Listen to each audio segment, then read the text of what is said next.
Pick the wrong class in Aion 2, and you're not losing an afternoon, you're losing weeks, because this game locks every class to its weapon, and it makes alternate characters expensive on purpose. Your first pick basically is your account, so ahead of the global launch, I went through every class on the roster, the 8 you can pick at launch and the 1 you can't, plus the combat system and the monetization NC quietly rewrote for this release.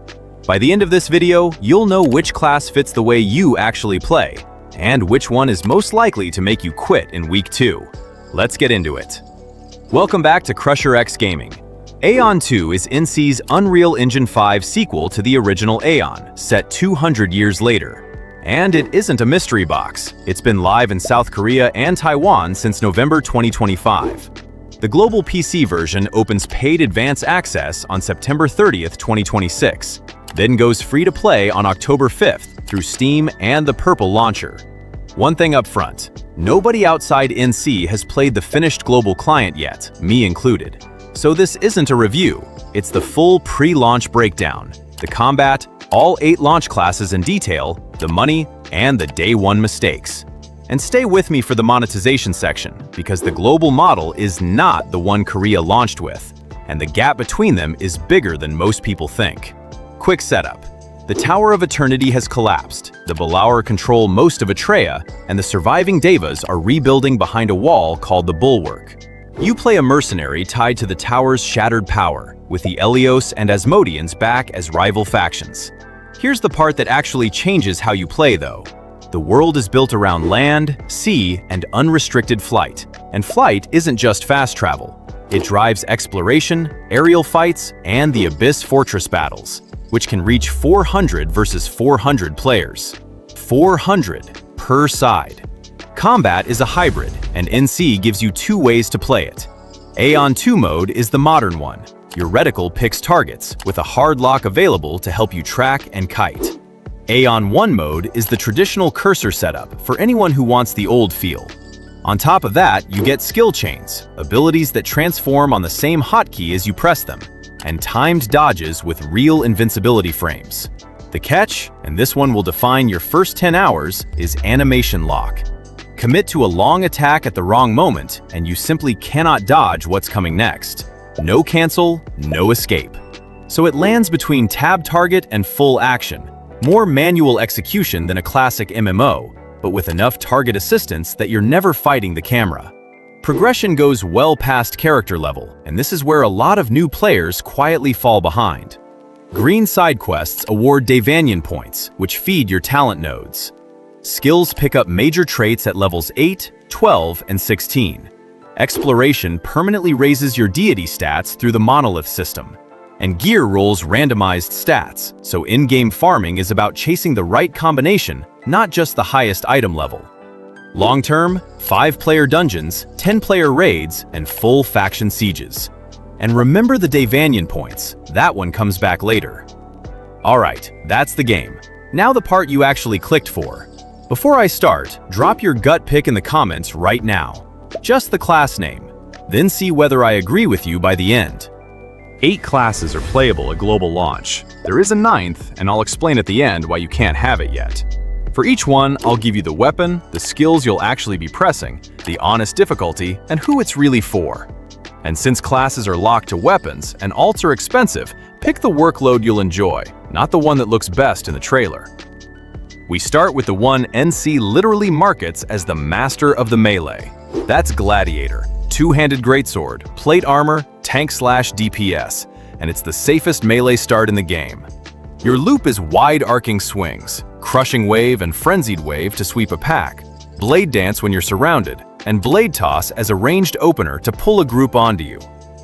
The reason it forgives beginners is blood absorption. You heal off the damage you deal.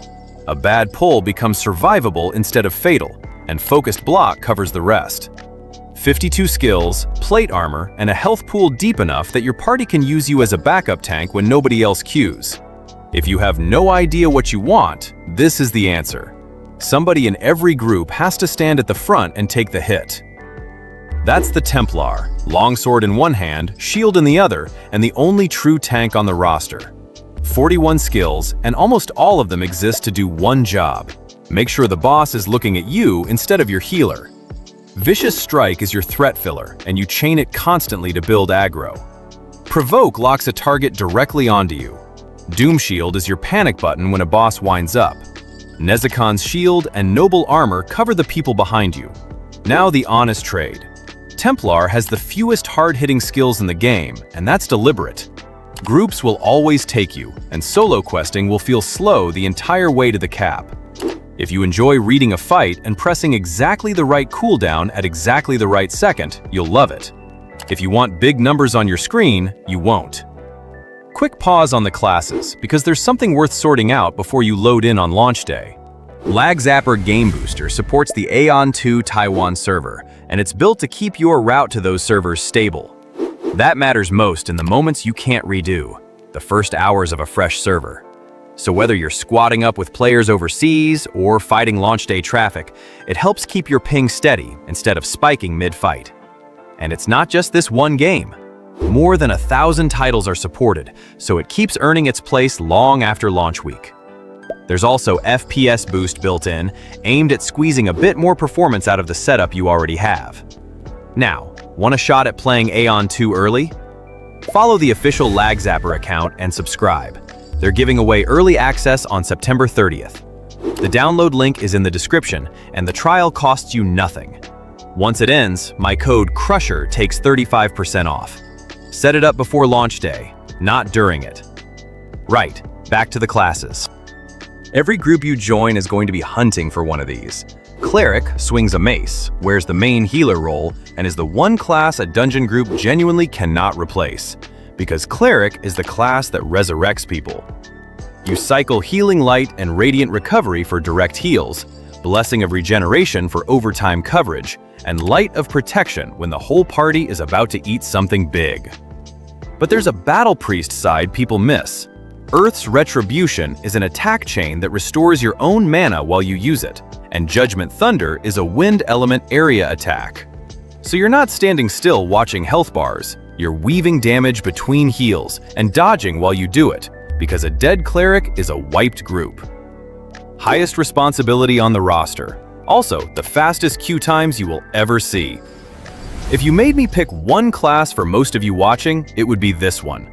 Chanter is the second priest class, healer/DPS, but it carries a staff and it fights up close. Onslaught, Resonance Crush, Impactful Crush, Crushing Blow. That's a real physical combo chain, not a caster rotation. On top of that, you're running mantras. Sprint Mantra and Undefeated Mantra are party-wide buffs that stay active while you fight, and Recuperation and Healing Touch give you emergency healing when the cleric is in trouble. What you give up is peak single-target healing. Chanter can't out-heal a cleric and shouldn't try. What you get is a class that solos comfortably, gets invited to everything, and never sits in a queue. Best all-rounder in the game. Let's get off the front line. Ranger takes the bow as your ranged physical damage, and out of its 47 skills, the one that decides whether you're good isn't a skill at all, it's your footwork. You open with Snipe for the heavy hit, keep pressure on with Rapid Fire and Spiral Arrow, and control the ground with Explosion Trap and Ensnaring Trap. Snare Shot and Shackling Arrow keep melee off you, and yes, Ranger gets Stealth too. Its whole ceiling is distance. As long as you hold the gap, this is one of the safest classes in the game. The second an assassin closes on you, that same kit becomes a liability. Playing Ranger well is entirely about never letting that happen. Now the one I'd steer a brand new player away from, and the one veterans will fight me over. Sorcerer, Spellbook, pure magic DPS, the glass cannon of the roster. And it's really a two-element class. Fire is your damage. Firebomb, Firestorm, Blaze, Hellfire, stacking burn on everything. Ice is your control. Ice Chain, Cold Snap, Winter Shackles, Soul Freeze, slowing, rooting, and freezing so nothing ever reaches you. The good news is that most of that kit is instant cast, so you're not rooted in place like an old school mage. You can move and throw damage. The bad news is you have the thinnest defenses in the game, and Arctic Armor only buys you a moment. Most players build pure fire for raw output, or lean into ice for control. Either way, get your positioning wrong and you die before your cooldowns come back. Enormous ceiling, brutal floor. Want to level entirely on your own and never wait around for a group? Then pick up the orb. Spiritmaster is the summoner, and it is the strongest solo class in the game. You channel 4 elements and put down fire, water, wind, and earth spirits that behave like stationary turrets. Those spirits hold enemy attention while you stack damage over time with cold shock, earth tremor, and combustion. And siphon drains life straight back to you, so you almost never have to stop and rest. For crowd control, you have Soul's Cry and Ashy Call, fear-based area effects that scatter an entire group. In PvP, that's devastating. 2 catches, and both are real. Your damage falls off a cliff the moment your summons are down, so spirit upkeep is constant. And in group content, you're tracking pets, debuffs, and your own positioning at the same time. That's the heaviest mental load of any class here.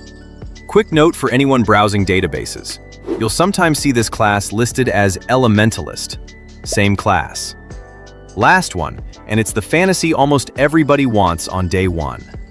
Appear. Delete someone. Disappear. Assassin. Dagger, stealth melee DPS. You open from concealment with ambush or shadow strike, chain quick slice and flash slice for burst, then leave with shadow step or smoke bomb. Apply poison and evasion stance, fill in the gaps. Here's the detail that decides whether you enjoy this class. Assassin's damage is positional. It wants to be behind the target, in melee, working with the narrowest attack arc in the game, while also being one of the squishiest things on the field. 1 missed dodge, 1 bad angle, 1 latency spike. The fight is over, and not in your favor. Phenomenal second character. Rough first one. And that's 8. So what about the 9th? The Brawler, Fistmaster on the Korean service, arrived there with the Chapter 1 update, Land of Sand and Frost, on July 1st. It's the first class built around the gauntlet.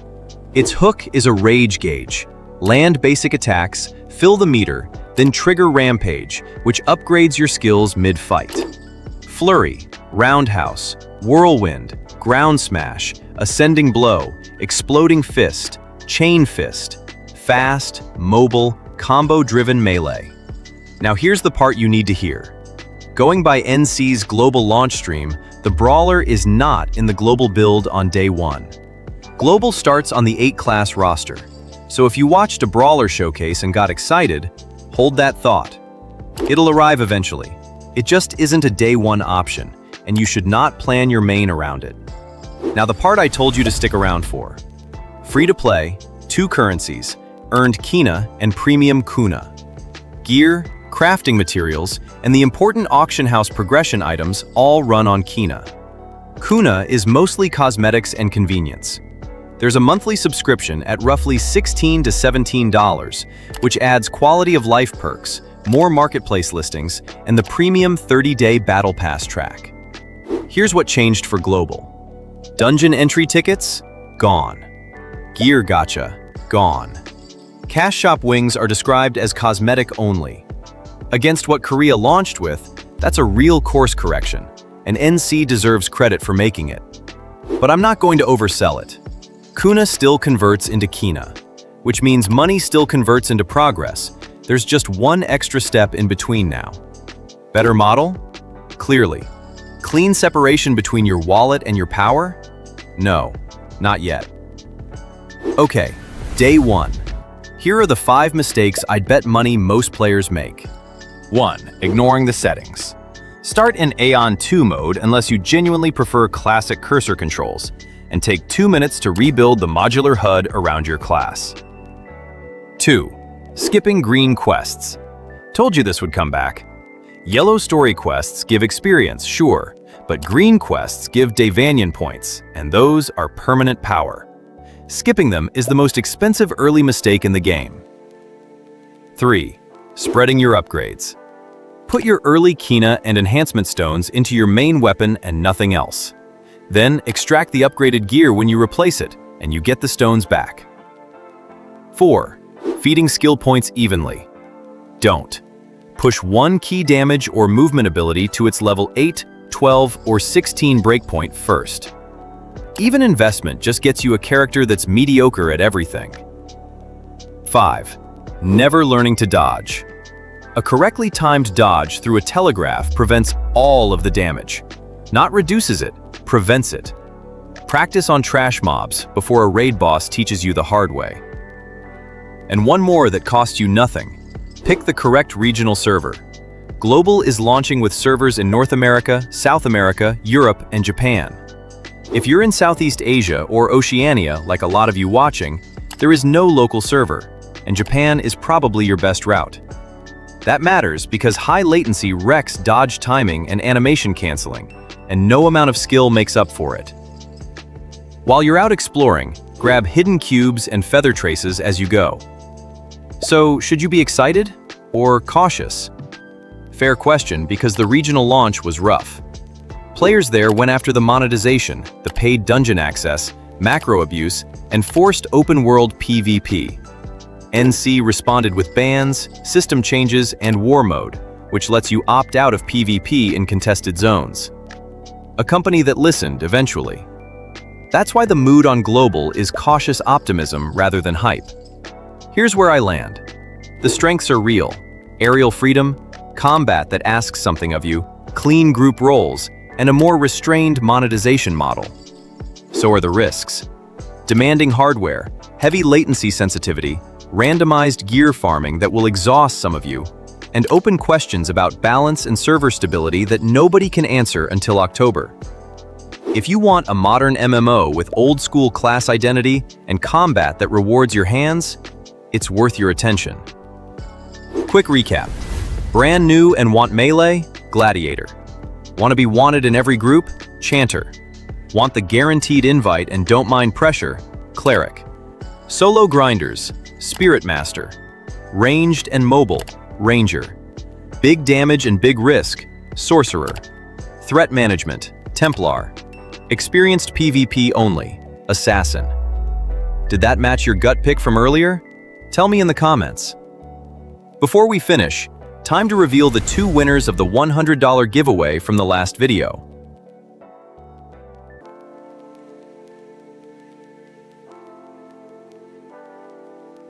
Congratulations to both of you. DM me on Discord to claim your prize. And we're doing it again. Another $100 on this video, 50 to one channel member, and 50 to one lucky commenter. To enter, leave a like and comment which Aion 2 class you're maining and why. Finally, a huge thank you to everyone supporting the channel. Your support genuinely keeps this channel moving, and I appreciate every single one of you. Thanks for watching. Only the brave make it to the end, and you did. Catch you in the next one, and stay legendary.